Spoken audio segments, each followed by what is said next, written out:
Hello আসসালামু everyone, কী অবস্থা সবার, কেমন আছেন? মানুষ মনে করে বিদেশ মানে অনেক শান্তি। ভাই আজকেও মনে হয়েছে কেন জানি সব মনে হয় শেষ।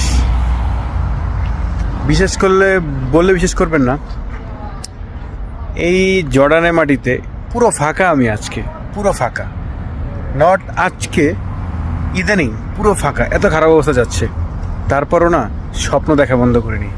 পকেটে 1 টাকাও নয় এখন, তারপরও না জর্ডানি প্রায় 15,000 দিনার 20,000 দিনার গাড়ি কেনার স্বপ্ন দেখি। পকেটে 1 টাকা নাই, কী করবো, মন খারাপ। তাই বিকেট ঢুকে দামি দামি গাড়ি দেখতেছি। এটাই ভাই জীবন, কিছুই করা নেই। কারণ আমাদের ছেলেদের জীবন ভাই হতাশ। কেউ আপনাকে সান্ত্বনা দেওয়ার কেউ থাকবে না, নিজেকেই নিজে সান্ত্বনা দিতে হবে। দিয়ে নিজেরটা নিজেই খারাপ লাগলে নিজেই সেরে উঠতে হবে। ভালো থাকবেন সবাই, আবার দেখা হবে।